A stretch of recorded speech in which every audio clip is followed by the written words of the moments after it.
আসসালামু আলাইকুম বন্ধুরা, আশা করি সকলেই ভালো আছেন। হযরত সাদ বিন আবু বকর রাদিয়াল্লাহু তাআলা আনহু ছিলেন রাসূলুল্লাহ সাল্লাল্লাহু আলাইহি সাল্লামের একজন প্রিয় সাহাবী। আশরায়ে মুবাশশারা তথা জীবিত অবস্থায় রাসূলের কাছে জান্নাতের সুসংবাদ প্রাপ্ত 10 জন সাহাবীর মধ্যে তিনি ছিলেন একজন। তিনি ছিলেন একজন অসম সাহসী বীর যোদ্ধা। উহুদ থেকে শুরু করে রাসূলুল্লাহ সাল্লাল্লাহু আলাইহি সাল্লামের জীবনের প্রতিটি যুদ্ধেই রাসূলের পাশে থেকে তিনি যুদ্ধ করেছেন। রাসূলুল্লাহ সাল্লাল্লাহু আলাইহি সাল্লাম ও আবু বকর রাদিয়াল্লাহু তাআলা আনহুর ইন্তেকালের পরে হযরত ওমর রাদিয়াল্লাহু তাআলা আনহু যখন খলিফা, তখনকার ঘটনা। পারস্যের বিরুদ্ধে পরিচালিত কাদেসিয়ার যুদ্ধে সেনাপতি হিসেবে তিনি নিয়োগ পান। হযরত সাদ বিন আবু বকর রাদিয়াল্লাহু তাআলা আনহুর নেতৃত্বে সেই যুদ্ধে মুসলিম বাহিনী বিজয়ী হয়, আর ইরাক সহ তৎকালীন পারস্য সাম্রাজ্যের বিরাট একটি অঞ্চল চলে আসে ইসলামী খেলাফতের অধীনে। সেনাপতি সাদ বিন আবু ওয়াকাস রাদিয়াল্লাহু তাআলা আনহুকেই ওই অঞ্চলের গভর্নর হিসেবে দায়িত্ব প্রদান করেন খলিফা ওমর রাদিয়াল্লাহু তাআলা আনহু। অতঃপর ইরাকের কুফা নগরীতে নিজের রাজধানী স্থাপন করেন। ইরাকের গভর্নর হিসেবে দায়িত্ব পালন করতে থাকেন।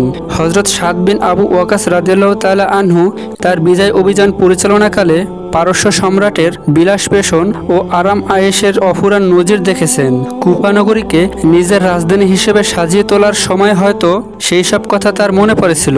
তিনি নিজের রাজধানীকেও একইভাবে জাঁকজমকপূর্ণভাবে সাজিয়ে তোলার চেষ্টা করেন। এমনকি পারস্য সম্রাট খসরু পারভেজের প্রসাদের একটি তোরণ এনে তিনি নিজের প্রসাদে যুক্ত করেন। হয়তো কিঞ্চিত আরাম আয়েশের আকাঙ্ক্ষা তার হৃদয়ে বাসা বেঁধেছিল।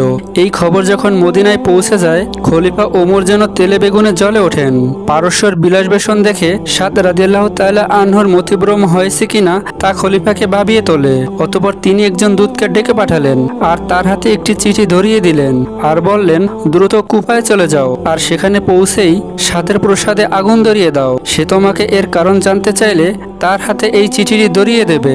দূত ছুটে চললেন কুফা অভিমুখে। সেখানে গিয়েই তিনি খলিফা ওমরের নির্দেশে সাদ বিন আবু ওয়াকাস রাদিয়াল্লাহু তাআলা আনহুর সেই প্রসাদে আগুন ধরিয়ে দিলেন। এই অবস্থা দেখে সাদ বিন আবু ওয়াকাস রাদিয়াল্লাহু তাআলা আনহু স্তম্ভিত হয়ে গেলেন। মদিনার দূতকে এর কারণ জিজ্ঞেস করলে দূত তার হাতে খলিফার সেই চিঠিটি ধরিয়ে দিলেন। অতঃপর সেই চিঠি খুলে পড়তে লাগলেন, শুনতে পেলাম নিজের আরামায়েশের জন্য খসরুর প্রসাদের মতো তুমিও এক প্রসাদ করেছো। শুনেছি খসরুর প্রসাদের একটি কপাটও এনে তোমার প্রসাদে লাগিয়েছো, দারোয়ান সিপাহী রেখেছো। এতে প্রজাদের অভাব অভিযোগ নিয়ে তোমার কাছে আসতে অসুবিধা হবে, তা হয়তো তুমি ভুলে গিয়েছো। নবীর পথ পরিত্যাগ করেছো আর খসরুর পথে হেঁটে চলেছো। ভুলে যেও না, প্রসাদে বসবাস করেও খসরুর দেহ আজ কবরে ধ্বংস হয়ে যাচ্ছে, আর সামান্য কুটিরে বাস করেও নবী আজ জান্নাতের সর্বোচ্চ মাকামে আসীন হয়েছেন। আমার দূতকে তোমার প্রসাদ পুড়িয়ে দেওয়ার জন্য পাঠালাম। বাস করার জন্য একটি কুঠির এবং একটি খাজানজি যথেষ্ট। খলিফার চিঠি পেয়ে সাদ বিন আবু ওয়াকাস রাদিয়াল্লাহু তাআলা আনহু কান্নায় ভেঙে পড়লেন। নতমস্তকে তিনি খলিফার নির্দেশ মেনে নিলেন, আর জীবনে কখনো বিলাসী জীবনের আকাঙ্ক্ষা তাকে স্পর্শ করতে পারেনি।